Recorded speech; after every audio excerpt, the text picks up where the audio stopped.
Uncertainty and uneasiness are emotions that all of us are feeling right now, as we really don't know what's going to be happening as the months roll out through the year. But one thing is for sure, the world is amped up right now, and anything could continue the pace of precious metals that could happen in one direction or another. We're going to talk about 4 catalysts that will be huge drivers for gold and silver in one direction or another. That means up or down. Let's talk about it as we explore.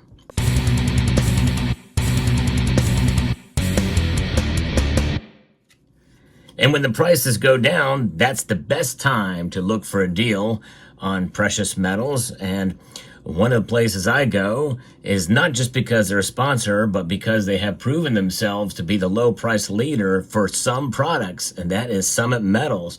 So check out summitmetals.com. You may not find the item that you're looking for specifically at the best price, but keep an eye on them. Sooner or later, they will have sales. They're constantly running sales and specials there on at their website. So gold and silver, indeed, could go either way, I think, in 2025. I've made predictions for both gold and silver, and I'm bullish for both these metals. But I believe there's going to be some radical moves in the space for gold and silver this year in one direction or another. And there's 4 things that are going to lead that are already hotbeds right now. Geopolitically is the first area of movement that could essentially send dominoes falling for the other 3. No question about it. You know, we already are seeing wars being waged in Russia and Ukraine. In fact, that is starting to heat back up again in the Kursk region. In eastern Ukraine, certainly there's parts where there's been Russian advances and other areas where Ukraine has been making advances in the Kursk region. But nonetheless, there is a lot of death and suffering happening there. And my prayer is that will end soon, and I'm hoping it will. But if it continues to heat up, well, that's going to be very good for gold and silver in the long run, especially if it starts to make news again, because you really don't hear much about it a whole lot these days, except for an incursion here and there. We also have the war in Gaza, which is continuing to wage, but in a sense, it is not as active there. I mean, there are still military operations happening there, but it's not newsworthy, I guess, and so it's not having as big of an impact. But I think once operations stop there, and if they don't release hostages by Inauguration Day, well, apparently Trump has made a pretty big threat, and I would take him very seriously on that threat. And so we'll see what happens there. If things were to heat up and we see the U.S. military get involved, well, that's another avenue that could really amplify things there. In Iran, we don't hear much happening from Iran, but they very well could still be a factor that could play a role there, especially if things widen a bit, if the United States gets involved.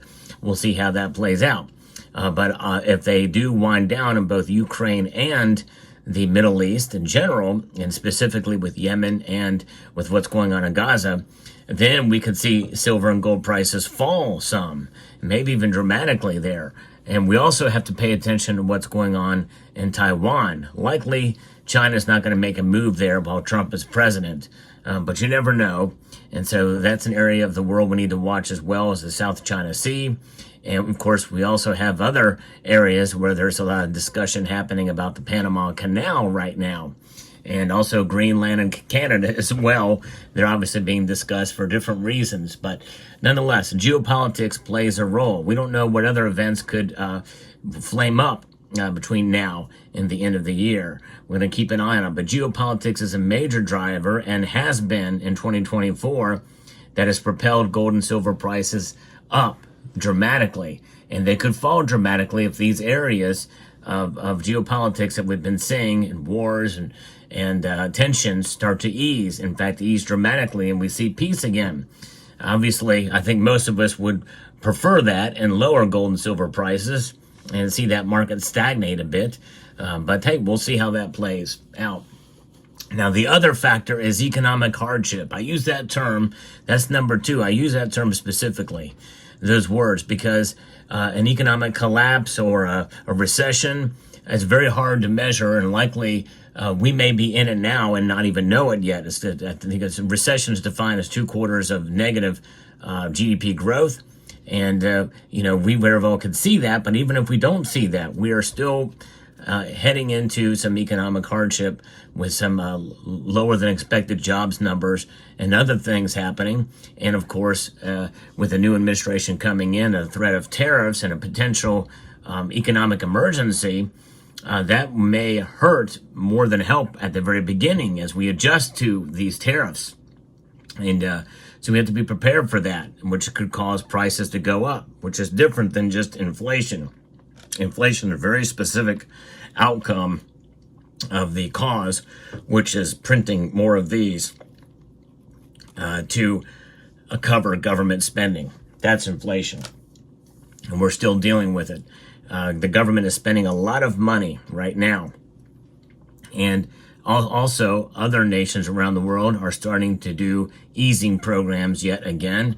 China is about to do so again, which could actually, in a sense, spark and stimulate economic activity, which leads to the fourth aspect of what could be the catalyst for higher gold and silver prices. But certainly, the opposite of that with economic hardship is economic prosperity. And that could actually, at the beginning, or as we move into a period of economic prosperity, could actually cause gold and silver prices to fall, at least during the medium term. But that is sort of a mixed bag there if we see that occur. And a lot of that's going to depend on what the Federal Reserve is going to do, too. If they decide to kind of leave rates unchanged and not move a whole lot and they don't lower as much, well, that could bode well for keeping prices low. If they do lower rates 3 times this year instead of now they're thinking 2, then I think we'll see gold and silver rise. We'll find out. We'll see what they do. But a lot of that is going to depend on what the Fed does. Also, bond yields is something we need to keep an eye out on. But economic prosperity is definitely a good thing, and that part of what will lead to the fourth one. But economic hardship and economic prosperity, 2 things that we have to keep in mind. And it will not only depend on the U.S., but also other areas of the world and how their economy is going as we head through 2025. The third factor is a little bit unconventional, and that is the cryptosphere. The cryptosphere in general, and with Bitcoin in particular, has played a role, certainly. I am one of those that believes that, at least in part, had there been no cryptocurrencies, I think gold and silver will be doing much better, much more demand for it. But people are buying Bitcoin, and they're in the cryptosphere. Of course, a lot of people feel that market is manipulated as well, and is being pumped up and amped up. And so, I don't know. It is interesting. A lot of people have made a lot of money in it. Some people have sold off some of their profits and bought gold and silver with it, but mostly people are not buying precious metals, and they are buying cryptos. It's very interesting to see that dynamic play out, and I think that if, for some reason, whatever catalyst that could be, that could cause the cryptocurrencies to fall in price, especially Bitcoin, people might get nervous and go into something that's more stable store of value, gold, take their profits and run towards gold or silver or both. That is a possibility. And just as the case with an economic shock, if there's a flash crash in the markets, well, gold and silver tend to suffer because people get out of those and run to the safety of cash. Believe it or not, yes. And we've seen that happen. I've seen that happen a couple of times since I've been paying close attention to the markets. The last time it happened dramatically was in March of 2020. But last year, we also saw it happen when there was a little mini crash in the markets. The markets are fragile right now. I believe they are. And anything could happen there. So I think if something is going to occur, it's probably going to be a shock to the system, and that's going to be bad for all the markets. And I think the crypto markets as well could suffer because of that. And then people might say, you know what, this is too risky. I'm going to get it into something more safe. I can't think of anything more safe than gold and silver when measured throughout the span of history in general, and especially through the last 20 to 30 to 50 years. Gold and silver will prove themselves as a economic or a store of wealth, a wealth preserver through time. It takes time, and it takes some strategy when buying silver especially, but also for gold. Dollar cost averaging is the foundation for that strategy, and you enhance it by buying a little bit more if you can when the price drops, and a little bit less or maybe even not at all when the price spikes dramatically. Now, as far as buying precious metals, I would encourage you not to buy any precious metals if you can't afford to do so. Do not ever stretch yourself out thin or feel the need to do it because you're behind, or you feel like you're not going to have anything in case the market does crash, which I'm not saying that's going to happen, and I don't think we should operate in the world of fear. Do not buy anything out of fear. Do not let emotion drive your buying. This is why dollar cost averaging is so important, for sure, and it's something that I've been encouraging my viewers to engage in when buying precious metals, to become well diversified. And there's nothing wrong with diversifying in other assets as well, not just gold and silver. Be diversified all around. Now, the fourth and final thing is the biggest driver of prices. Maybe not in the short term. That's right, because people get frustrated because, especially with silver, as we're heading now to what potentially could be the fourth or fifth year of a deficit compared to the supply that's out there.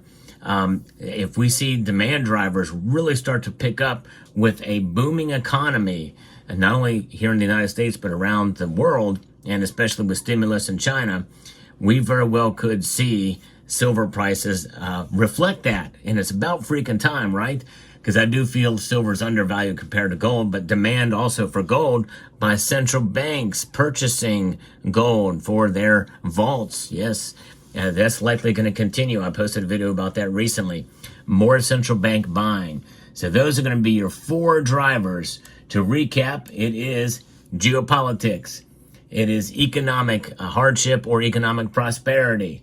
Number 3, it is crypto, the cryptosphere, the cryptocurrency markets. And number 4, it's demand. So there you have it. I hope you enjoy videos like this where I give you some fundamentals of the world of precious metals. Stay tuned to this channel because I like to do these types of videos as well too. So if you enjoy what I do here, I hope you would consider subscribing if you haven't done so already, and pressing that thumbs up button. So with that, I'd like to extend a multitude, that means a lot, of gratitude to each and every one of you for taking the time to watch, and to encourage you to please rate, share, comment, and subscribe.